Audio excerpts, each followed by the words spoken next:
Come see us on tour. We're going to be in Baltimore, Hartford, Connecticut, Syracuse, Atlantic City, Levittown, New York, Cohoes, New York, and Providence, Rhode Island. Go to jimmydore.com for a link for tickets. Hi, everybody. We have a special guest back. It's Chris Hedges, the Pulitzer-Prize winning journalist, activist, best-selling author of 12 books. That's as many disciples as Jesus had, including his latest, The Greatest Evil is War. He previously hosted the Emmy-nominated show On Contact, but that's the establishment giving him awards, which those aren't worth anything. No, it was just nominated, Jimmy. I lost to Steve. Well, good then. Like that, it was for Best Informational Host. Oh. Seriously. Steve who? Steve Harvey. Oh, you're kidding me. No. Boy, that is some tough competition. Yeah, well, I then wrote an article to make sure I'd never get nominated for an Emmy again. Oh, got it, boy. That's how you do it. That's how you do it. You also gave a speech making sure you'll never give a commencement speech ever again. Yeah, it's pretty much work. I made some tweets that make sure I'll never get represented in Hollywood again. So I know what that feels like. You call Zionists Nazis, and that's it. You get dropped immediately. His writings and his new podcast, the Chris Hedges Report podcast, can now be found on his Substack at chrishedges.substack.com. Welcome back to the show, Chris Hedges. Great to see you as always. Now, yeah, thanks, Jimmy. Now, you know, the problem with you, Chris, is that you. I'm sorry to start it out like this, but the problem is that you always try to see the sunny side of things, and things are worse than you think. That's why I'm here to tell you. Things aren't going to be okay. Okay. Your latest is called The Mafia State. First, we got a mafia economy. Then we got a mafia state. We must rid ourselves of the ruling criminal class or become its victims. So what is the difference between a mafia economy and a mafia state? Can you tell us? Sure. A mafia economy is the big banks, Goldman Sachs. These are criminal organizations. We saw that in 2008, for which they were, of course, never held to account. They were bailed out by Obama, and everybody who got fleeced by these big financial concerns, their mortgages went under and got evicted, and their pension funds were eviscerated by 40%. We paid the price. That's a mafia state. It's one that essentially it's unfettered, unregulated capitalism. That's what private equity firms are. KKR would be a good example, which just bought my publisher, Simon & Schuster. Oh, no kidding. Yeah. Yeah, and over the years, I've easily made Simon & Schuster hundreds of thousands of dollars. And Joe Sacco and I are going to do a book on Gaza. And before they even got the proposal, they said, no, we don't want it. We don't want it. We don't want it. So that's a mafia economy, or that's a mafia state? No, that's a mafia economy. So, okay. So like KKR, in the classic example, they bought up a national nursing home chain. They harvest companies. They don't actually. They're not like that. That's what they're. We now used to call them hedge funds, but the private equity firms buy up the property. They leverage it. This is what Trump did. It's all loans. And they make a killing. So in the case of the national nursing home chain, they bought it up. Then they spun off a separate company, which had all the real estate, all the physical nursing homes themselves. And they charged the other company, which was administering the nursing homes, rent of $40,000 a month. And of course, it went bankrupt and they made a killing. That's a kind of classic example of how private equity or the mafia economy works. So we live in it's like, they force cities to sell off their utilities, their water, their sewer, their parking, everything, and the services decline, of course, and the rates get jacked up. That's a mafia economy. So there's no control, there's no regulation, and this is spelled out in Carl Polanyi's book, The Great Transformation. And as Polanyi makes clear, that eventually the mafia economy results in the mafia state, which is what we have, it's just a slicked up version of The Sopranos at this point. I mean, so it reminds me of when I saw the movie Goodfellas, and they would go eat dinner at the restaurant, and then they wouldn't pay the bill. So the guy was like, hey, maybe if I got the Mafia guy to be my partner, I could get these Mafia guys to pay the bill. So he became partners in the restaurant, and they would take the liquor in the front door, and they would take it out the back door and sell it again. And then after the place went bankrupt, they just burned it for the insurance money. Yeah, so there it is. That's kind of what's happening, except the whole country's being burned up. Right, yeah. So that's been going on for a long time, and now that's the gift of the Democratic Party. Let's be clear. So when Bill Clinton got in bed with when Bill Clinton got in bed with the Koch brothers in Wall Street, him and Al Gore put the shingle out and said to Wall Street, "We're in business because Ronald Reagan scared the hell out of us, and we're going to do whatever you want." The military-industrial complex, the prison-industrial I mean, at the same time, he deregulated Wall Street, which set up the biggest crash of the economy in my lifetime. He, at the same time, gutted welfare while exploding the prison population. And he wanted to kill Social Security, but thank God for Monica Lewinsky, that didn't happen, right? Yeah. So that's a and he also did NAFTA, which cut the legs out from underneath unions for a generation. So 30 million American workers lost their jobs in mass layoffs, and the Democrats wonder why people are angry. I mean, I just don't know where to even go with that. I mean, yeah, they wonder why someone like Trump. So that's the thing. I get it physically ill almost watching liberals complain about Donald Trump instead of complain about what made people desperate enough to vote for Donald Trump. Michael Moore articulated this very well in 2016, the first time, and then he just forgot it. And then he'll never speak of it again because he won't be invited on MSNBC anymore.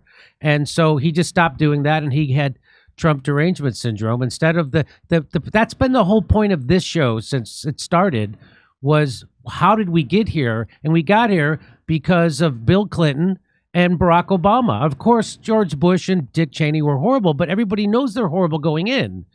But everybody thought Bill Clinton was a friend to the working man, and he was not. Everybody thought Barack Obama was going to be transformational change. He was a continuation of George Bush. And so, in some ways he was worse, I want to say. In some ways he was way worse. But let me just ask you: do you share that kind of outrage and ire at what led us here and the people who failed to see it?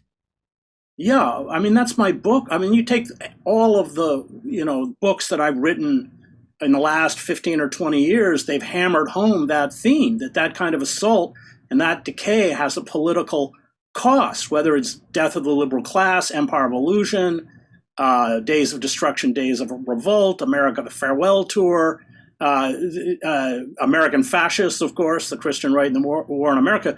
That has been the persistent theme of my books. And I'm not alone. You've done it. And then other figures like Noam Chomsky did it. Ralph Nader has kind of done. Barbara Ehrenreich did that very well.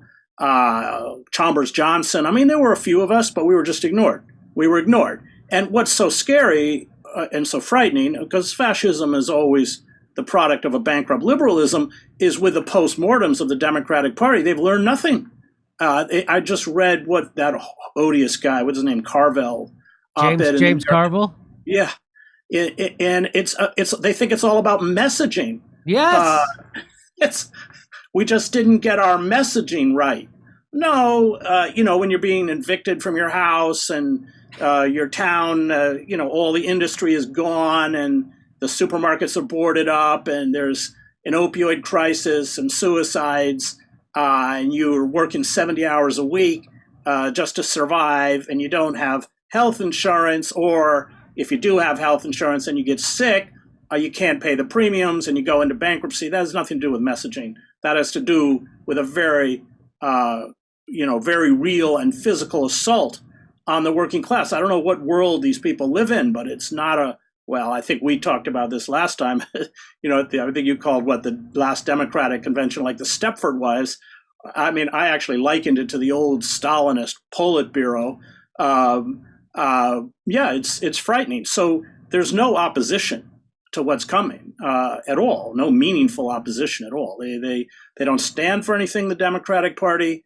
They don't fight for anything. And we saw that with Harris's vapid, celebrity-driven, issueless campaign, where she was proud to be endorsed by Liz and Dick Cheney. Dick Cheney, who should be in prison somewhere, probably The Hague, who left office with a 13% approval rating. I mean, they just have, drifted off into some parallel universe, not unlike the parallel universe that some Christian fascists and MAGA supporters are in, but is just as non-reality based. Both sides are non-reality based. So I have a little different view on the MAGA base. I come in contact with them all the time. A lot of them come to my shows. I was at that Rescue the Republic, that thing, right? And a lot of people said that was a Trump rally. Well, I was there, so it wasn't 100% Trump rally because I spoke up for, it was all, for me, I looked at it as a free speech rally because that's really important to me because, that's all I have as a comedian and as a broadcaster is the protection of the First Amendment. So I accepted their invitation to go speak, and I really wanted to hammer home the idea that if you guys really care about free speech, and they really do, I mean, Matt Taibbi was there, I know he cares, and you have to stand up for the speech that you hate. And the speech that you hate is right now the pro-Palestinian protester. And so I made that point in several different ways on stage in front of that big crowd. And there was lots of cheers. In fact, I saw people with MAGA hats holding pro-Palestinian posters and signs in their hand. And Russell from Due Dissidents interviewed a couple of them. And I'm going to have some on my show. And I just saw a poll. They just did a poll. I saw it in The Hill today. 71% of Trump voters oppose cuts to Medicaid. So I don't think that, I think that what we need to do, like we did with the H-1B visa thing, is that you raise the consciousness of the MAGA supporter to what's actually happening, and they will oppose it. I don't think they're on board for what Trump's doing in Israel, and I don't think they're on board for if they cut healthcare. I think that this is a chance for people like Shama Sawant to reach out to those people like Christian Smalls did on Staten Island with the first Amazon union. This is a chance, I think, because as Steve Bannon, who I had on the show, and he said, you can't take a meat cleaver to Medicaid because there's a lot of MAGA people that are on Medicaid. There's like 80 million people in America on Medicaid, most of them children, disabled, and or elderly. So what do you say to that? Well, I would say you're right about I'm talking more about the Christian right, which I wrote a book on. You really have a hard-on for those Christians. Yeah, I know. For a guy who went to divinity school. Yeah, I went to a divinity school that turns everyone into atheists, though. Harvard. You're not an atheist, though. You're a Christian, aren't you? No, I am. You believe in a deity and a greater power? Well, I don't know. Do we really want to do a show on this? I tried that with Russell Brand. It didn't really go real well. Oh, I didn't see that. I wish I would have saw that. Oh, son of a gun. Well, I quit smoking pot, Chris, just on a personal note. And everybody makes people sad when I say that on stage. If I say I quit drinking, they cheer. But if I say I quit smoking pot, they're like, oh, why? And I said, I don't know why. And I think it came from a higher force or a higher power, because what it's given me is I realize that, there is no death. Life has no opposite. Death is the opposite of birth. And that I'm an everlasting, eternal soul. And that I do have a higher power, and that my ego needs to be in service of it. So no, I would agree with that. But I mean, in times of the literalness of the Bible or heaven, hell, all of that stuff. It's all metaphors. Those are all metaphors. Yeah, they're metaphors. But we won't do a sermon today. So where were we? MAGA. So the Christian right, these people are definitely checked out of a reality-based world. They're all waiting for the rapture, which they will float upwards naked, by the way, into heaven. That's not even in the Bible. and they're fervent Zionists. They're also anti-Semites, but they're Christian Zionists. They believe that human beings. Well, I went to the Creationist Museum in Peterborough, Kentucky. I went there too. The diorama with the T-Rex. Yes. And, Adam and Eve are riding. I think they had a saddle on it or something. Yes. And the guide was saying, well, because T-Rex has really big teeth, so why didn't he just eat Adam and Eve when he was hungry? And the guide said, well, because everybody loved each other, the dinosaurs loved the people, everything like this. And the guide said T-Rex had big teeth because the T-Rex opened the coconuts for Adam and Eve to eat.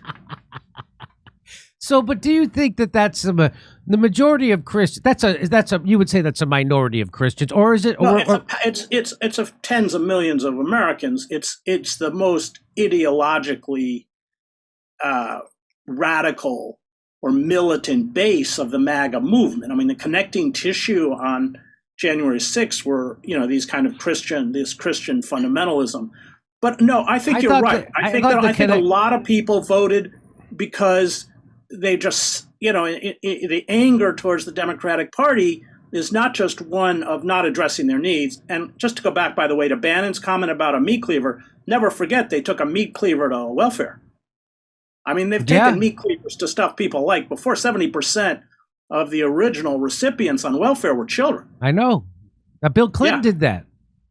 Bill Clinton did that. So, I mean, they, Elon Musk and the other Peter Thiel, and these people don't give a damn about, what the MAGA base care. I mean, I think that a lot of these people are going to get betrayed. I think you're right. First of all, I interview them. All of my books are reported. When I was out doing America, the Farewell Tour, I was in Anderson, Indiana, where all the old GM plants were. They all voted for Trump. So yes, I think you're right. Social Security, they don't want to see it go. But I think at this point, those people that are around Trump, it's completely transactional. Melania, just read an article about Melania. What did Jeff Bezos? Jeff Bezos and Mark Zuckerberg certainly just exposed the fact that they don't have neither an integrity or probably even a soul at all. They couldn't mouth those liberal DEI platitudes fast enough and drop them fast enough. And then Bezos has now eviscerated the opinion page of the Washington Post. He's largely destroyed the Post anyway. This billionaire class is unleashed. And I think that you're right. I think there will be a backlash, and I think that backlash will come from many people who, out of desperation, and an understandable desperation, out of even anger and an understandable anger, hope that Trump would ameliorate the tremendous suffering that many, many Americans are undergoing. And, I've said it many times, but, half of my family comes from rural Maine. So that's not an abstraction for me. Yeah, and they're mostly jerks. But in Maine, that's all right, Jimmy. They don't like anybody who's not Protestant, white, and from Mechanic Falls, Maine. They actually have this. They're all vets. They're all hunters. My grandfather. The people they hated most in the world, for some reason, were from Boston. I don't know why, but it was the evilest city on the planet. I don't know why. I think because on hunting season, these guys would come up from Boston, and they didn't know one end of a 30-30 from another, and they'd drink and go out in the woods and shoot each other or something. So I thought, just to double back on a point you made, I thought the glue that held the January 6th protesters together was the FBI plants. Because that was a psyop from start to finish. And they had people dressed as MAGA supporters inside the Capitol before it ever started. And it was a giant protest, and only a handful of people went in, and only a handful of those people were violent. So, those are the people that respect the cops.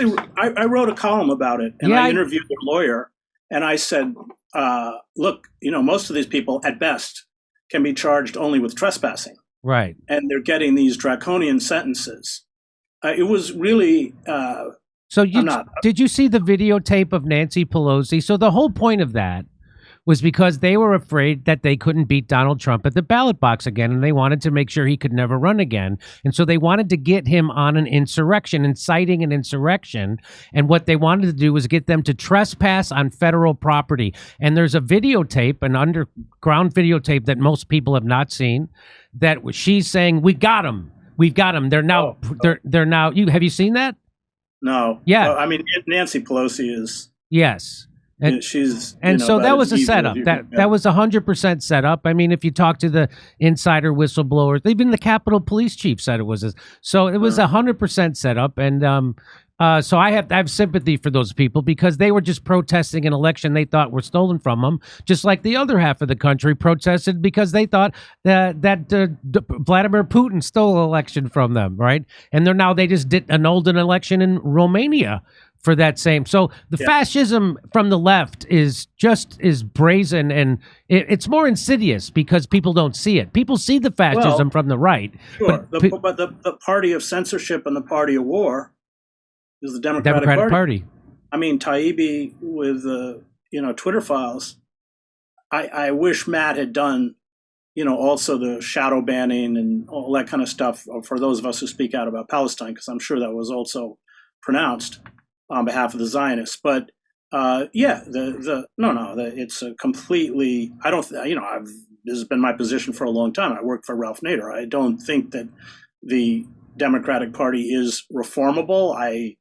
Shama Sawan and I actually pushed Bernie Sanders the first time he ran to run as an independent pretty hard. Shama was really pushing hard. And Bernie told us, I don't want to end up like Nader, which means I don't want to be kicked out. I don't want to lose my Senate seat in Vermont where the Democrats don't run against me. I don't want to lose my seniority where they'll put me on a committee. I will, 1996, Bernie Sanders was campaigning for Clinton. That was after NAFTA. Yeah. Yeah. So, and so for me, that was Bernie saying, I don't want to damage my career.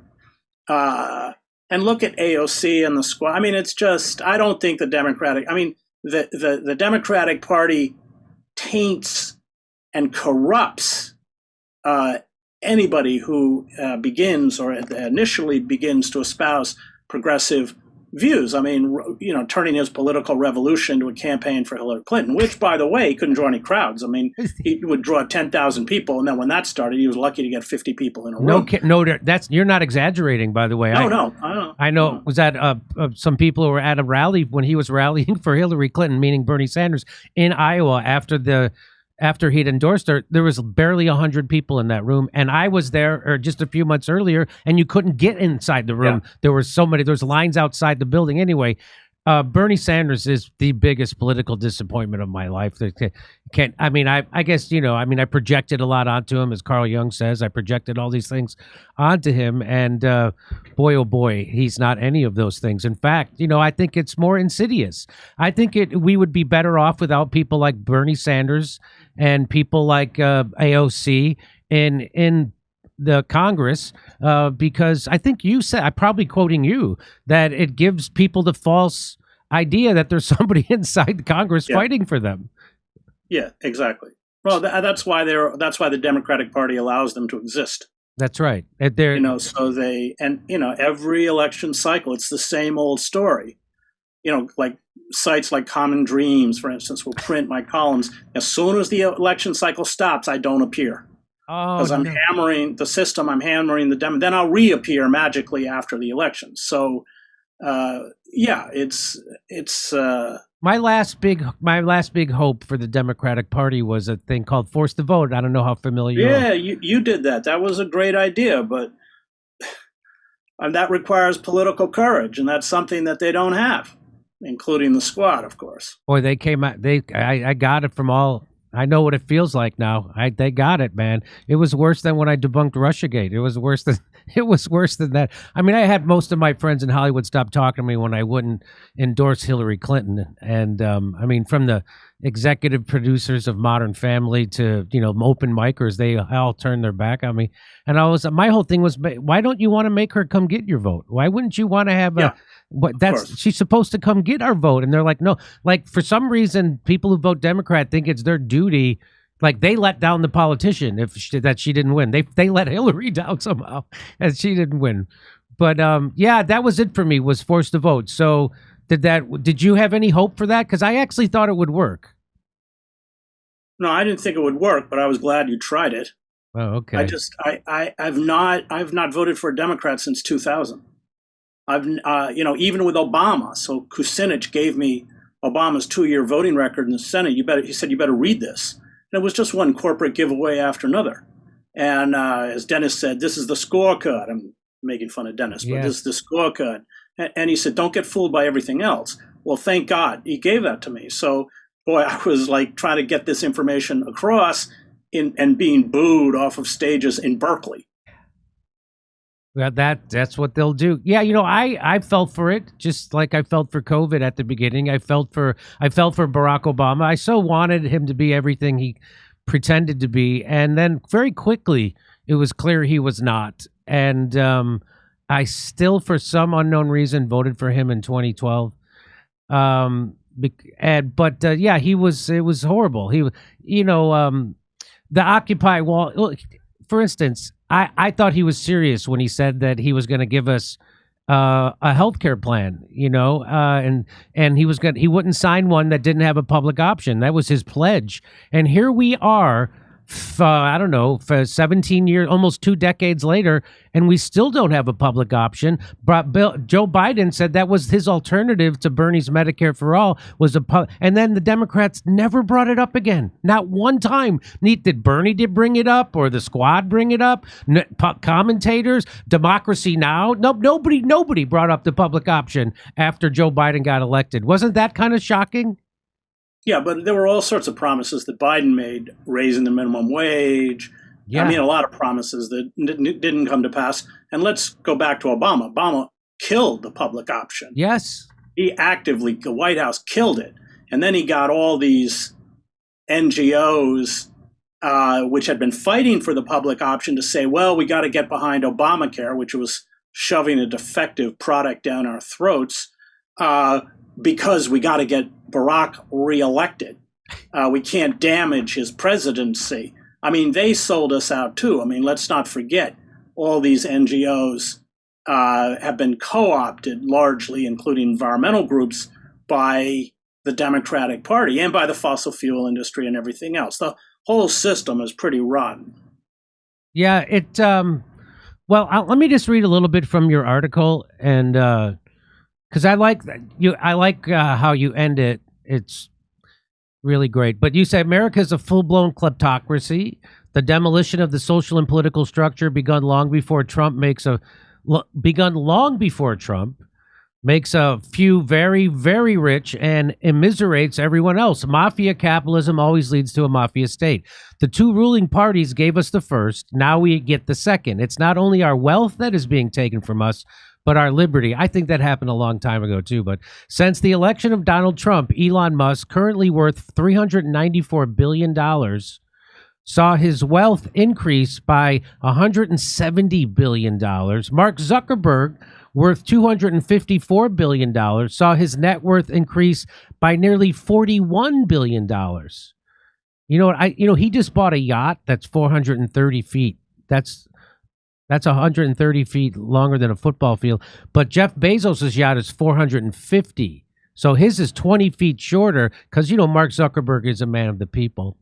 So those are, you say, tidy sums for kneeling before Moloch.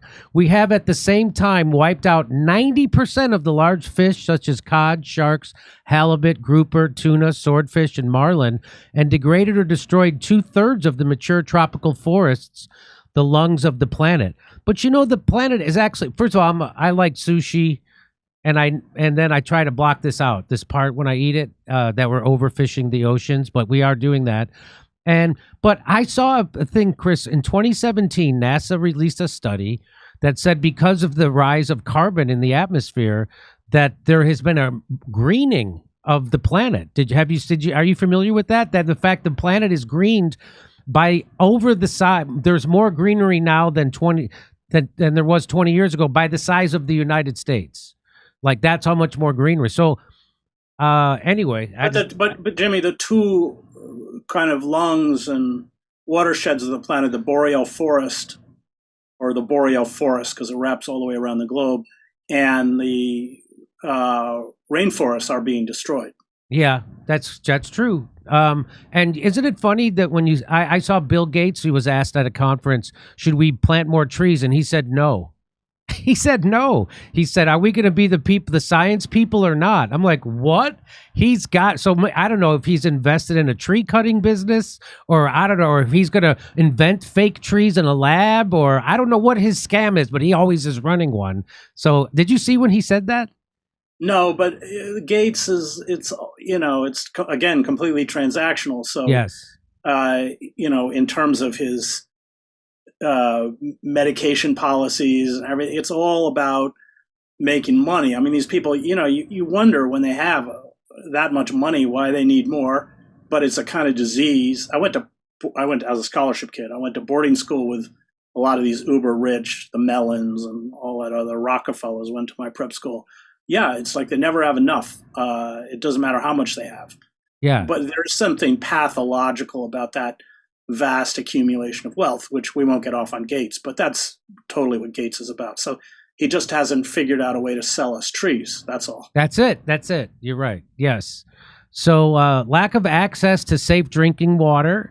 And man, it's amazing how bad the water is in America. I used to think, anyway, and the resultant spread of infectious diseases that kills at least 1.4 million people annually. Hey, so what do you think then? So what is your take then on RFK? Because his whole thing was taking on big pharma, so to the point where people think he's a kook, even though in 2008, Barack Obama was considering him to be the head of the EPA. He was such an environmental champion. He cleaned up the Hudson, and he sued all the chemical company. He won. He sued big pharma, and he won, and he lost his reputation for it. But now his whole thing is cleaning up the water supply, the food supply, and getting corruption. What did you see any hope there? Well, it's an admirable goal. I mean, you're right about water.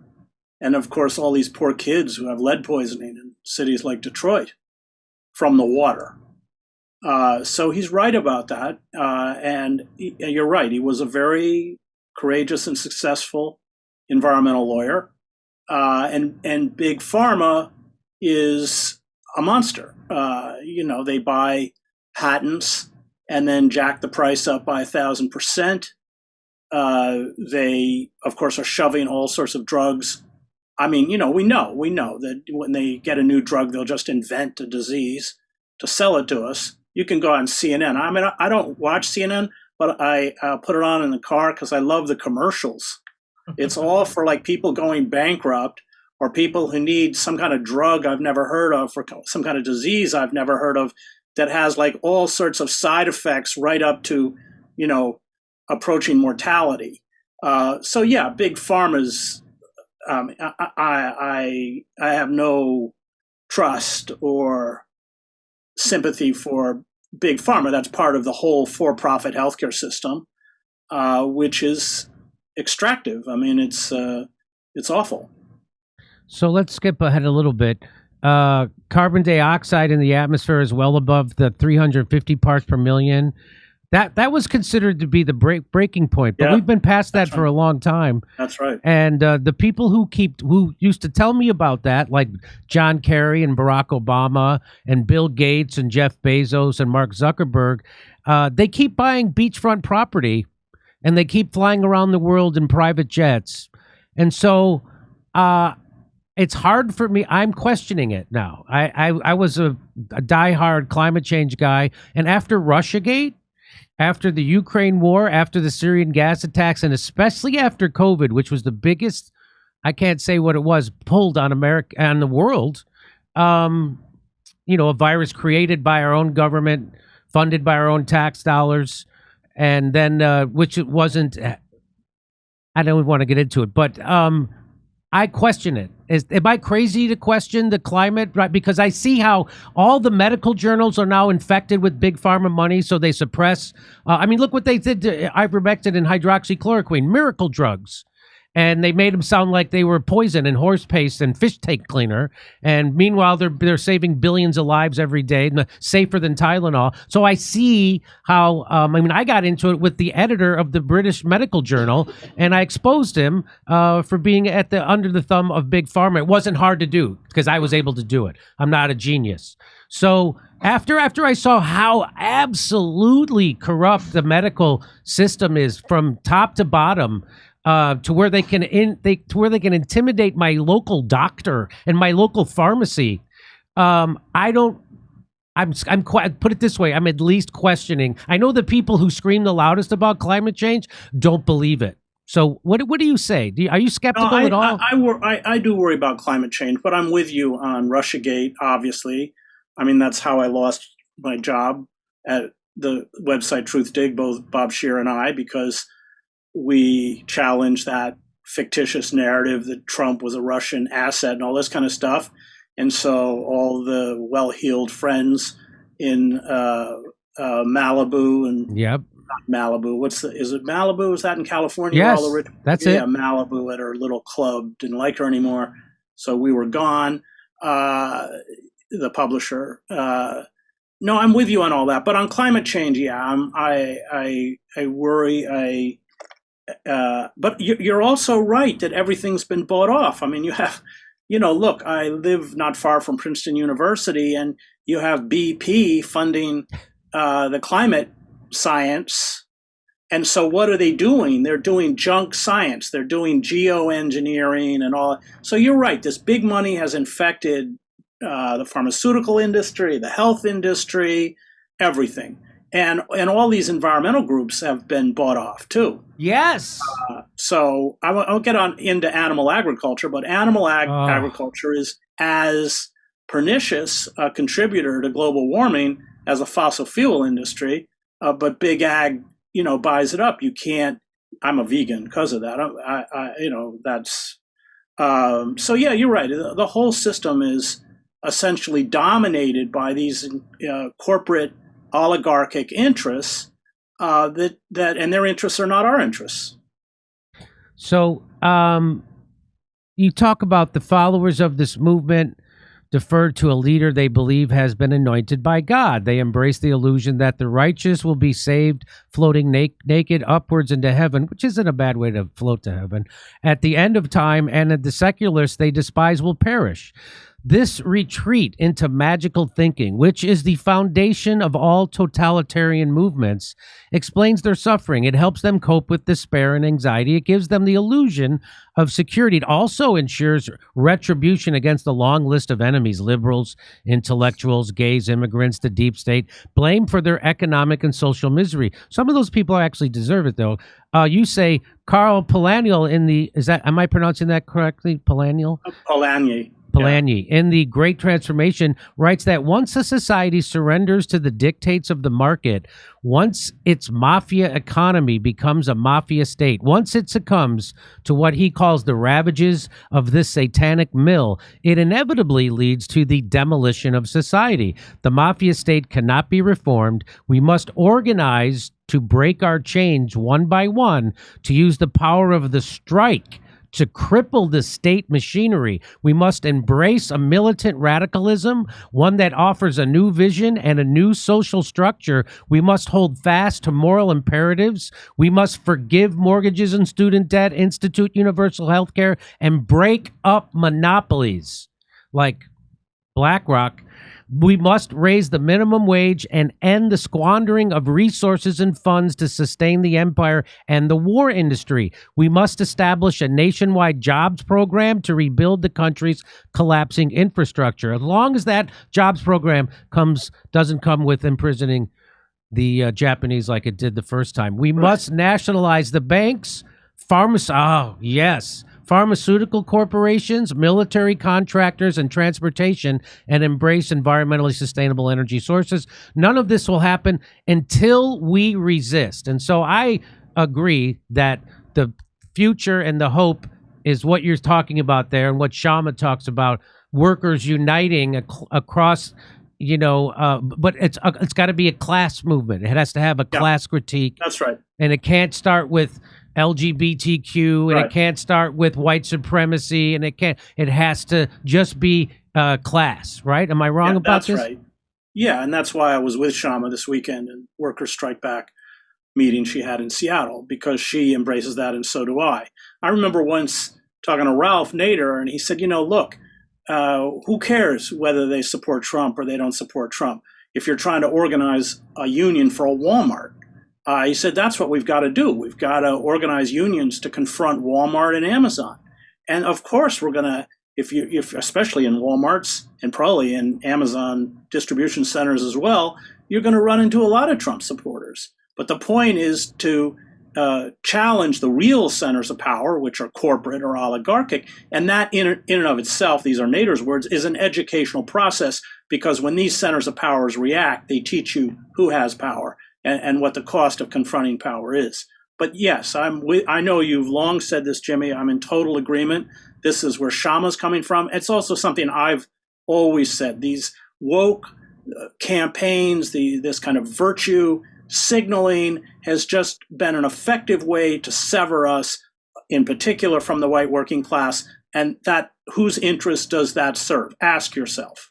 That's right. Who benefits? And I was also educated on this by Christian Parente when he told me that this isn't, this stuff didn't start 5 minutes ago, 5 years ago, or 20 years ago, that this started immediately after World War II, when the deep state got in bed with the NGOs like the Rockefeller Foundation and the Ford Foundation, and they pushed identity politics. And whenever there was a class movement, that they always tried to sabotage that. Right? They didn't kill Martin Luther King because he integrated the lunch counters, right? That they all made money off of that, and they're never.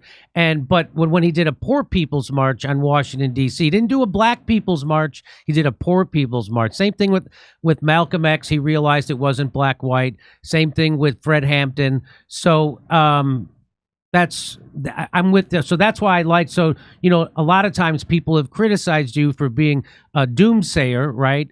But what you're doing is you're accurately identifying the problem, but you are often criticized because you wouldn't give people a solution. Well, there it is.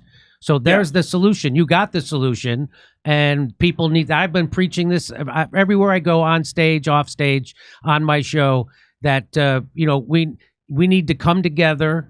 My neighbor is not my enemy. My neighbor is suffering under the same oligarchy that I'm suffering under, and we have a common enemy.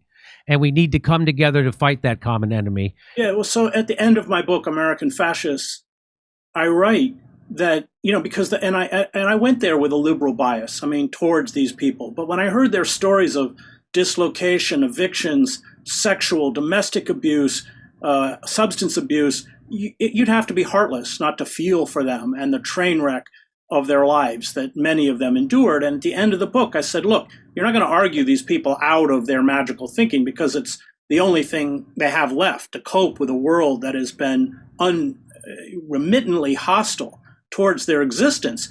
You have to reintegrate them economically into the society, give them a sense of stability, give them a sense of worth, give them enough of an income where they can have dignity and a sense of meritocracy. And I said, short of that, the movement will only expand and grow. So it's always rooted in that economic issue, and why we have to recover the language of class war. And I think people, you're right that they criticize me, but I've been saying this for a really long time. But that's the thing they don't want to hear, because every election cycle they get seduced by the giant propaganda machine, and they have to vote for Barack Obama or Kamala Harris or whoever it is who is within that dead system, that dead zone, that really is not only not going to assist them, but is their enemy. And these people are not,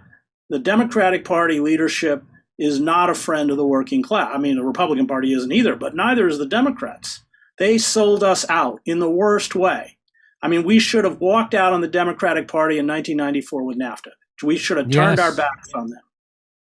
100%, yes. But Bill Clinton was, and the media was on his side on that. So that's the problem.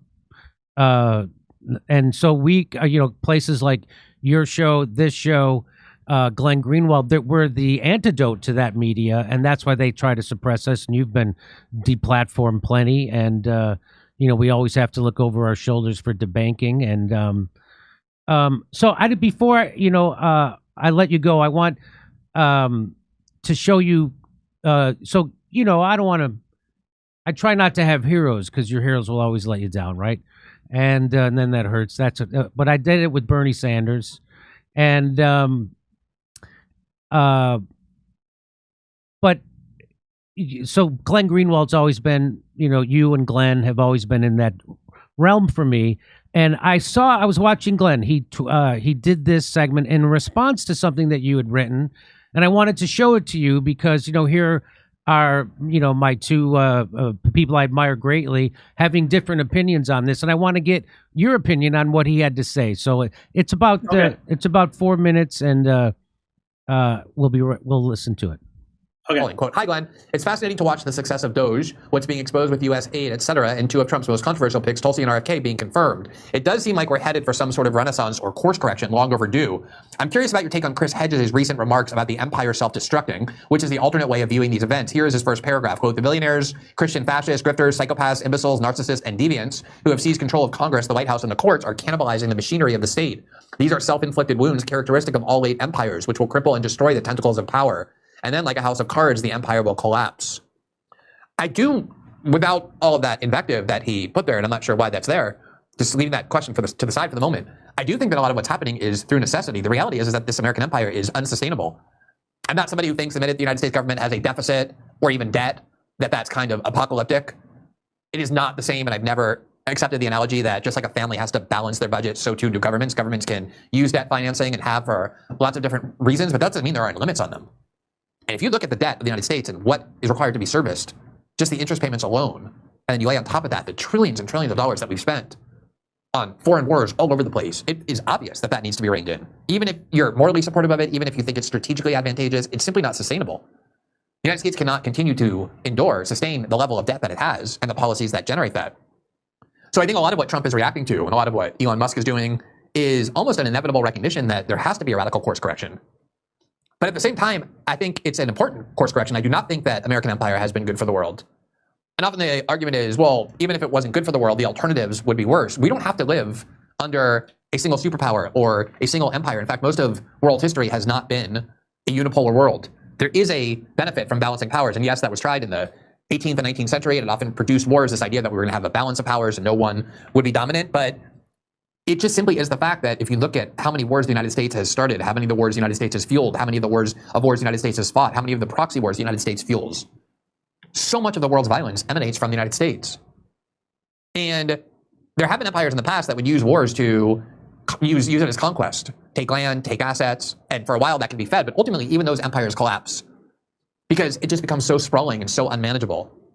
And so I think that part of what is happening is this late stage empire that Trump is reacting to, and the recognition that most people in Washington have, but have been unwilling or afraid to express, that this cannot be sustained for much longer, that this needs to all be reined in.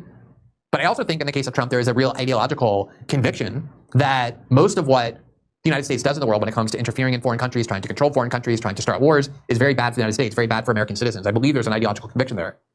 And if you're on the left and you believe that impulse comes from a more paleo-conservative or right-wing or isolationist impulse, maybe you can find it disturbing, even if you think a left-wing version of that would be good. I guess if you're really intent on not just demanding radical change, but demanding it in exactly the way that you want it, based on the exact premises that you want it, I don't really have that demand. I want to see the National Endowment for Democracy defunded and shut down. I want to see the CIA and the NSA and the FBI severely limited in the role that they play in the world. I want to see U.S. foreign policy far more oriented toward getting along with other countries rather than dominating them and manipulating them and exploiting them.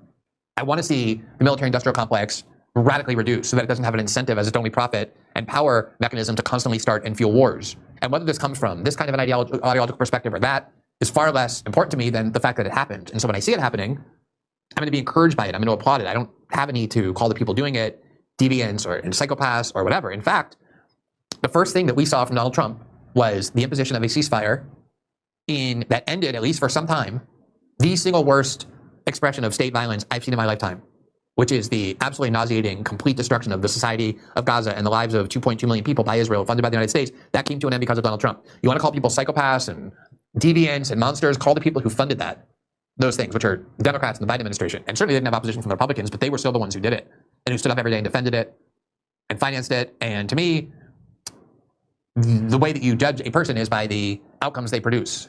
And so far, the primary outcome that Donald Trump has produced has been that ceasefire in Gaza, along with a serious attempt to end the war in Ukraine, what has put the United States on a path to clearly resolving that war sooner rather than later. And then at the same time, expressing a worldview that I think is very healthy and long overdue about the way in which the United States has tried to bully the world.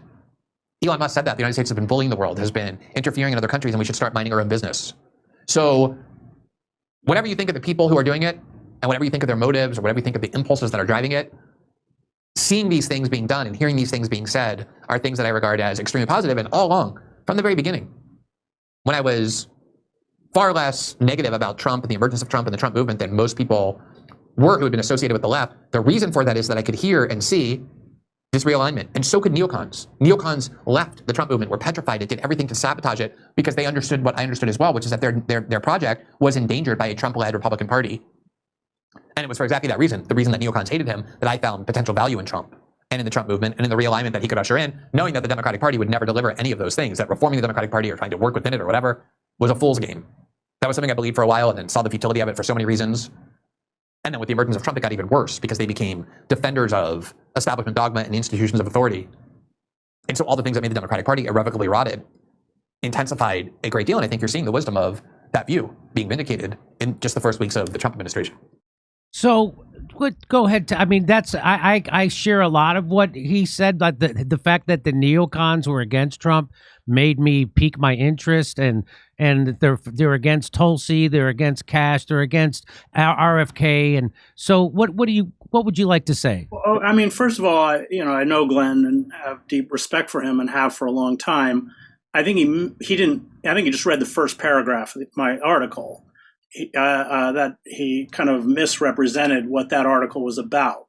And what it was about was, in late empire, those who assume power essentially cannibalize the empire for their own benefit and essentially destroy the mechanism of empire. But everything about empire that he said, I agree with and have said and written for many, many years. I worked on the outer reaches of empire and many of its wars, and understand its viciousness and its cruelty and its racism.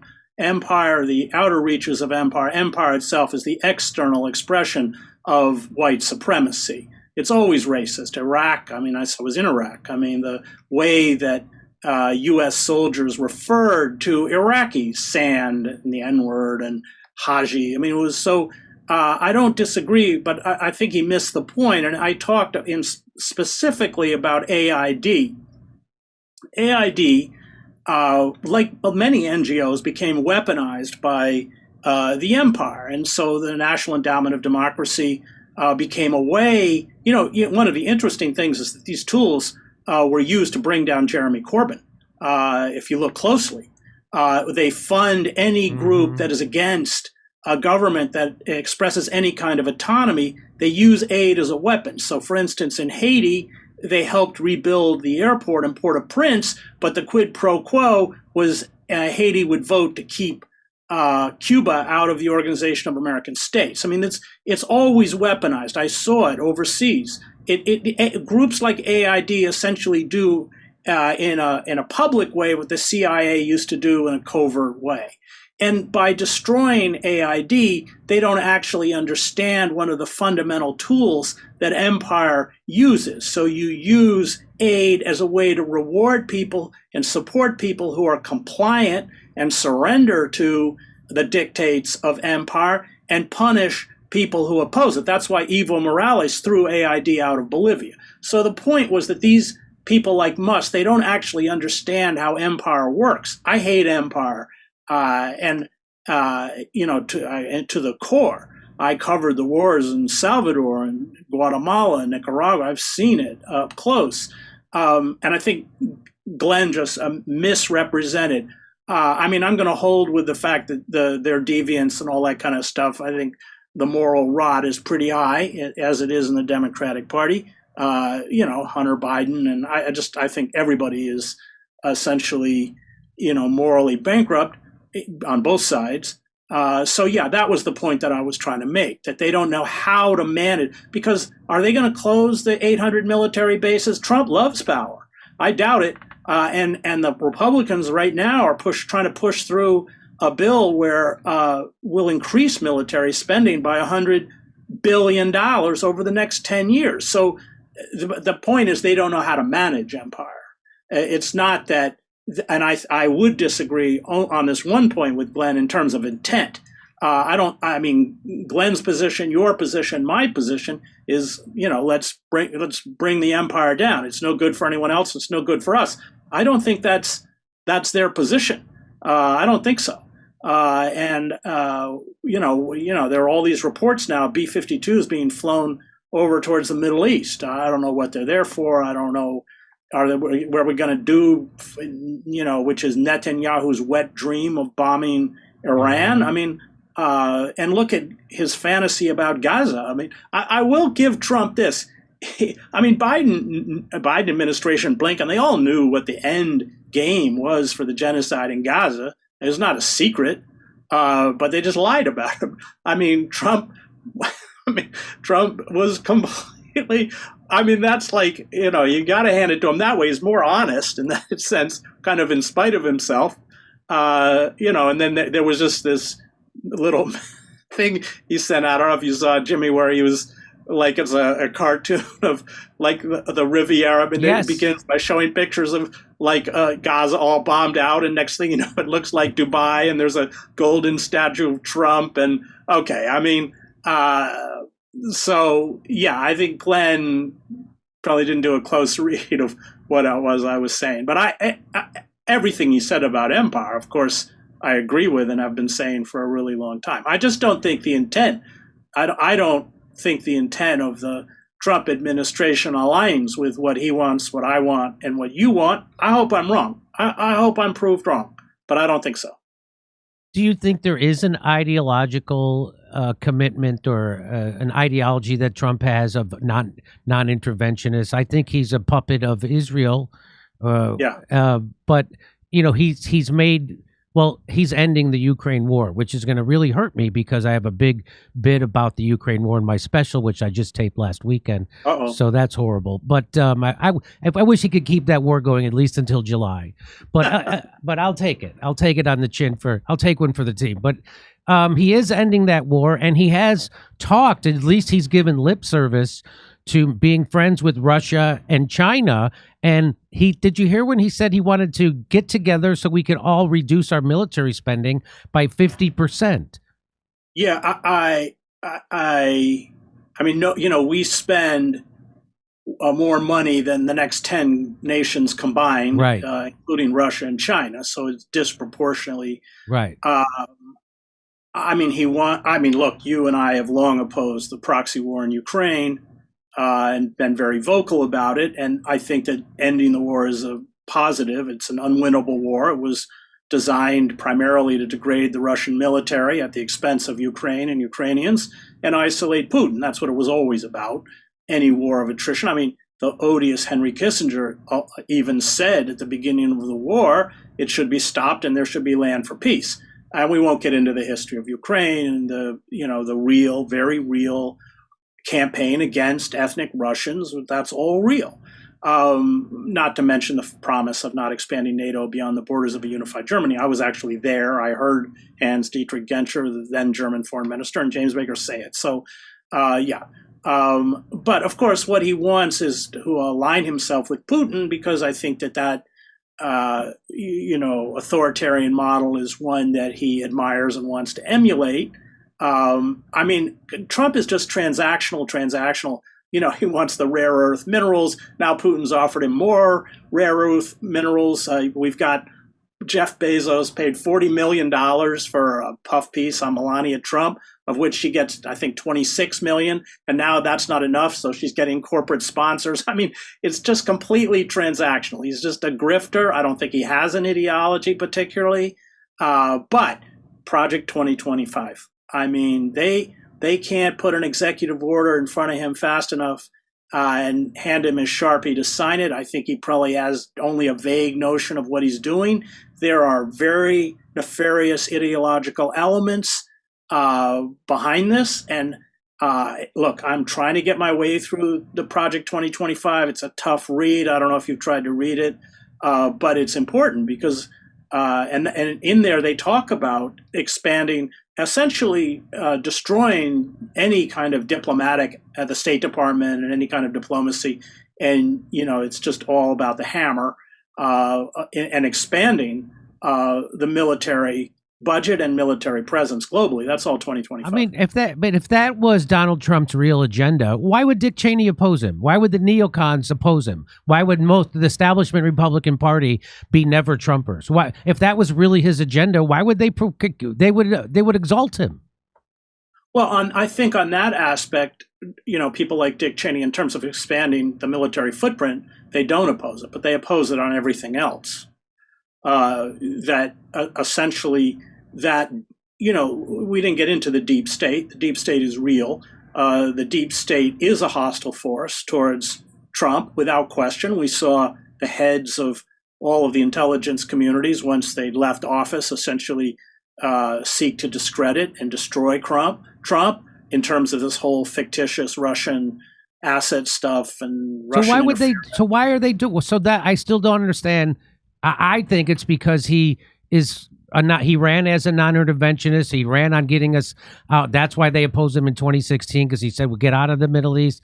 And now he wants to end the Ukraine war and have peace with Russia. I think that's why the neocon. So that seems to be. I think what the election, when you define the election that took place, it was between corporatists and oligarchs, and they're different.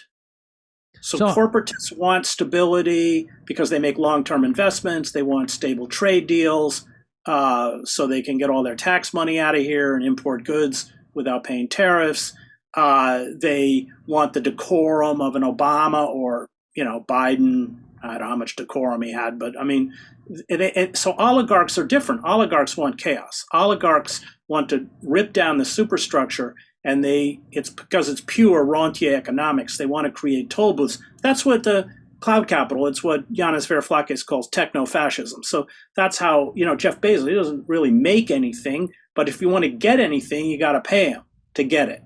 And so that oligarchic control is different from capitalist corporate control. The corporatists backed Harris, the Democratic Party. The oligarchs backed Trump, and they want different things. So as we began the show, we talked about private equity firms like KKR. They want to harvest. I mean, Musk wants to all of these. So they've just fired, 5,000 civilian employees and work for the Pentagon, right?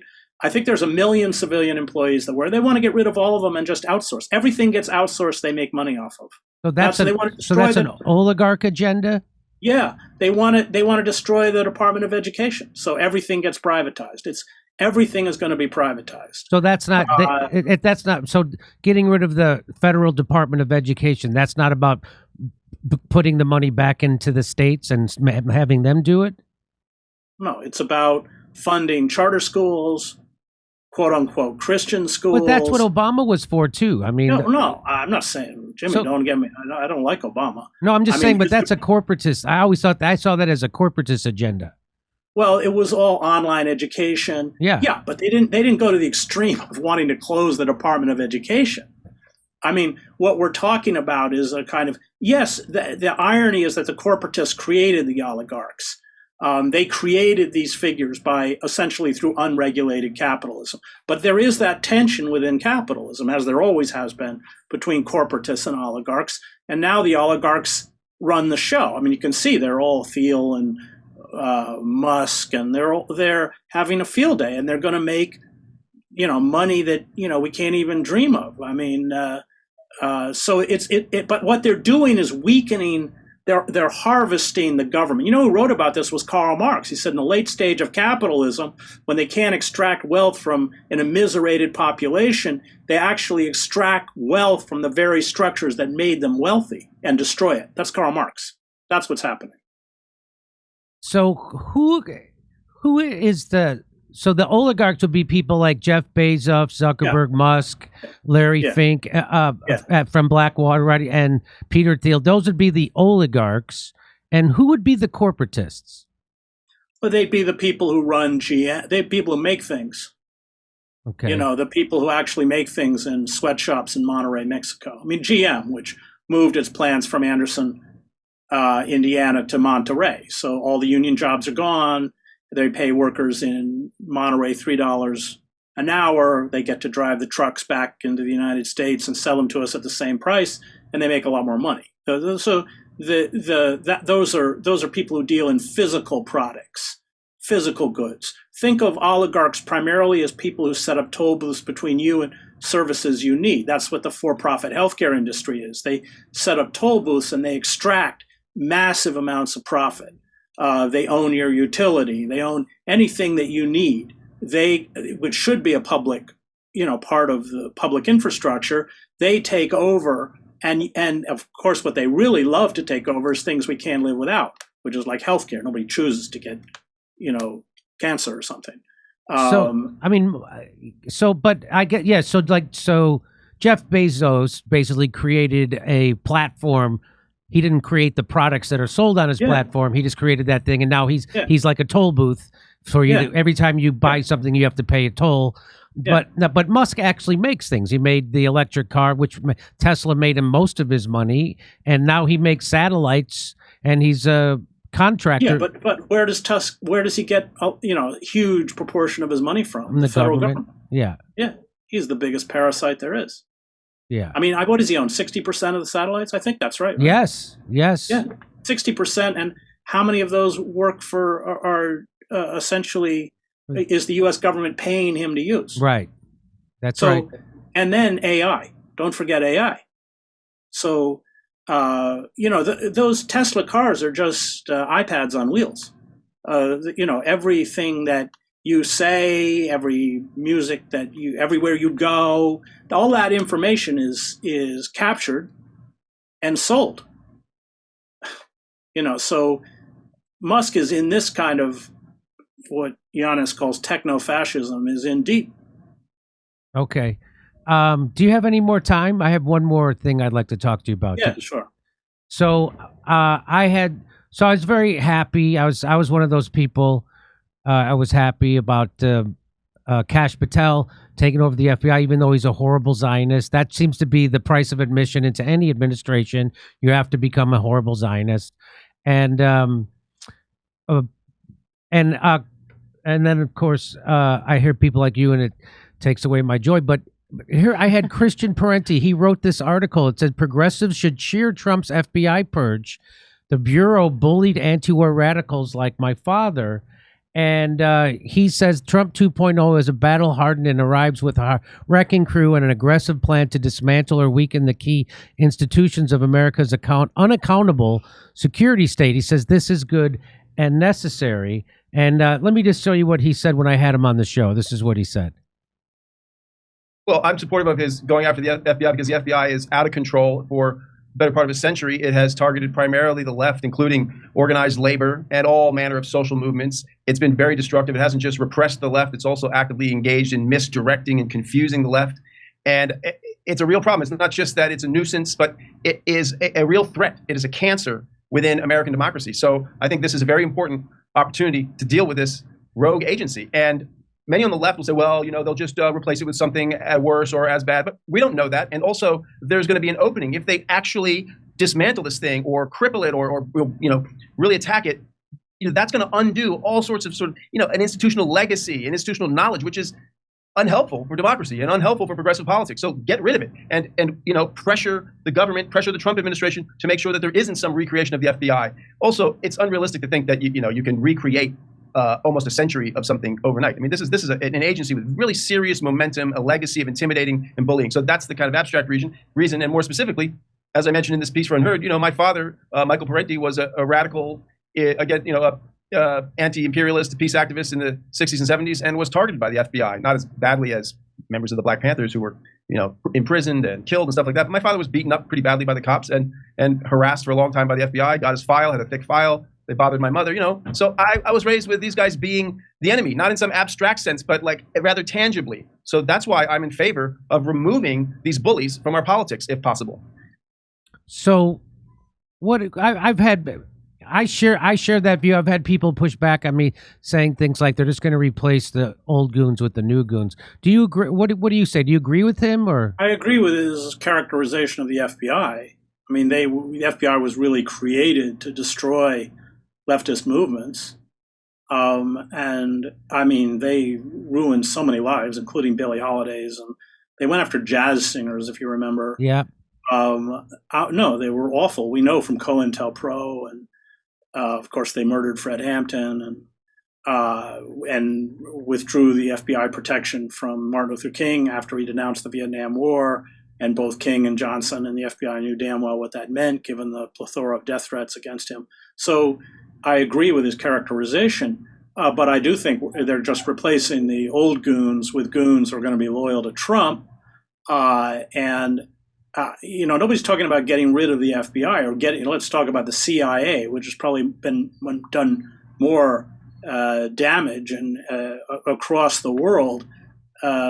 It hardly made us safer. I mean, it's the whole. When I was overseas, I watched in the embassies how that just became the diplomatic corps shrunk, and the ambassadors didn't even know what the CIA station chief was doing in their own country. So even when I covered the war in El Salvador, we got the phone list from the embassy. 60% of the people in the embassy had the same extension.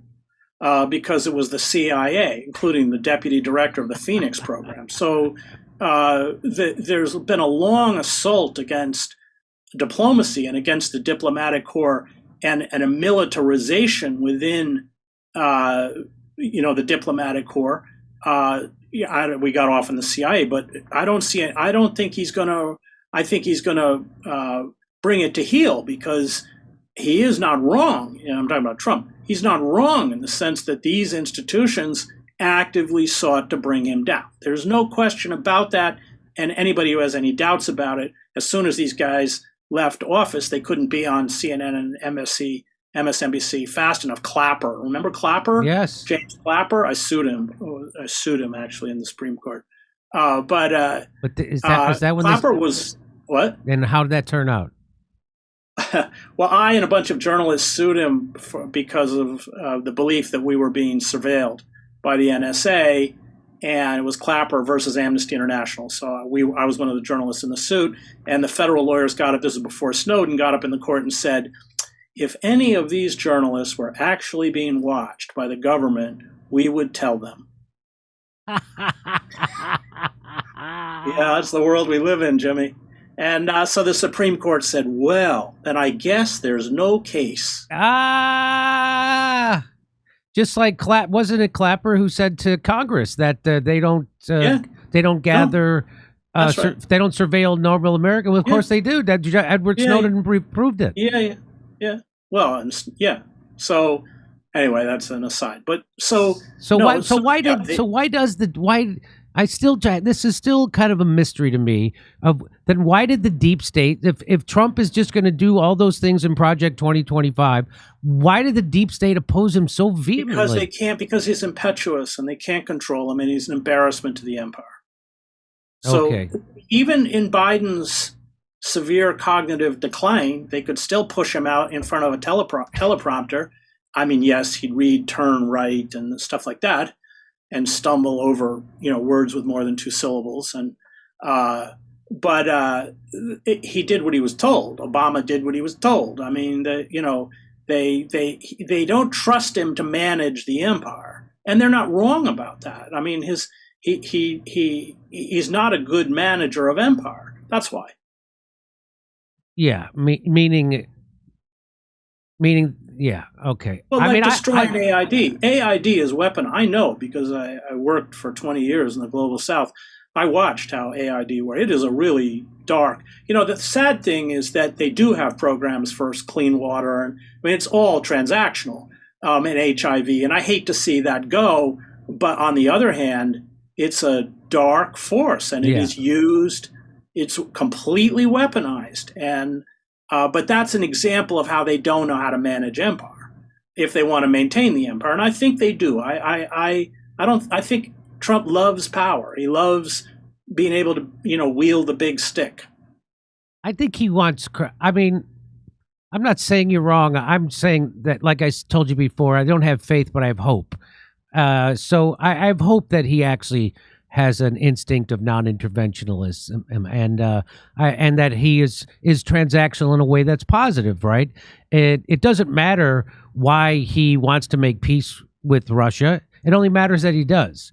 Like I tell people, it didn't matter if Lincoln freed the slaves because he thought it would help him get laid. It doesn't matter what his intention is. It only mattered that he freed the slave. So I'm just hoping, and I have to live with hope.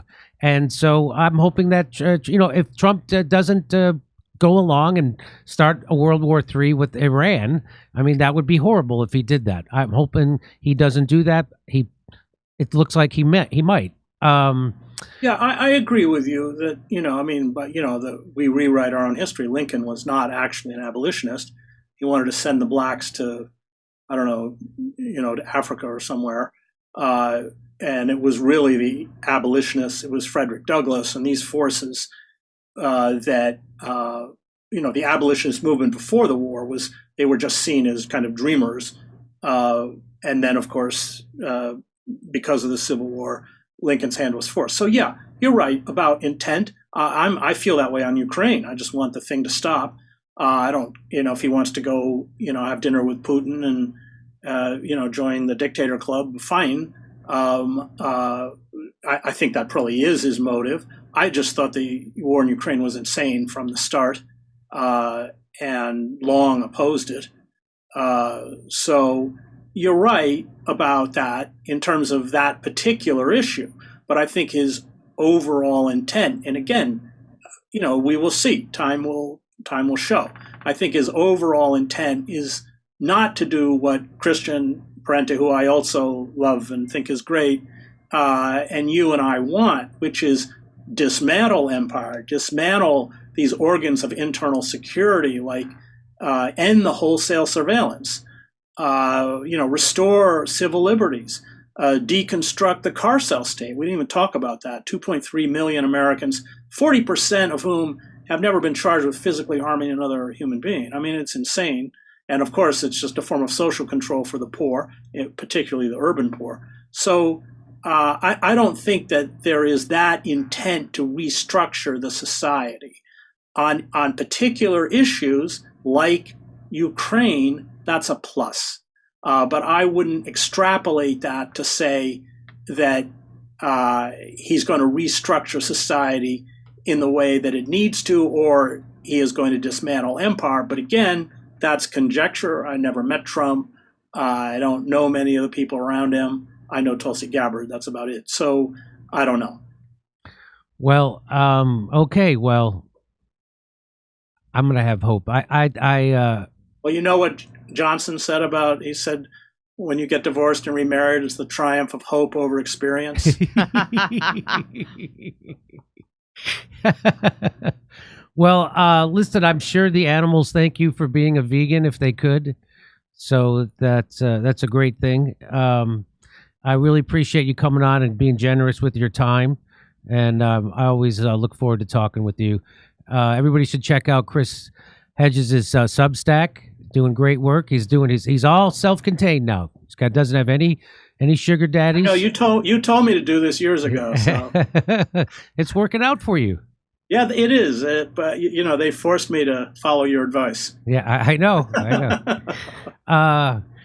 Anyway, did they ever crack into your phone? They used Pegasus to get into my phone, my computer, and my iCloud. Oh, I asked Bill Binney if he, Bill Binney wrote Trailblazer, and then of course blew the whistle because he wanted it to be used for wholesale surveillance of potential terrorists, and of course they used it for all of us. Yes. I asked Binney if he encrypted, and he started laughing, and he said no, and he said, "Let me tell you, not only do they follow, but in real time they follow a few thousand people, and you're probably on the list. So,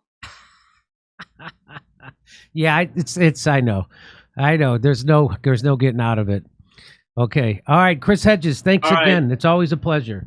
Yeah, thanks, Jimmy. Keep up the great work. Right back at you. Come see us on tour. We're going to be in Baltimore, Hartford, Connecticut, Syracuse, Atlantic City, Levittown, New York, Cohoes, New York, and Providence, Rhode Island. Go to jimmydore.com for a link for tickets.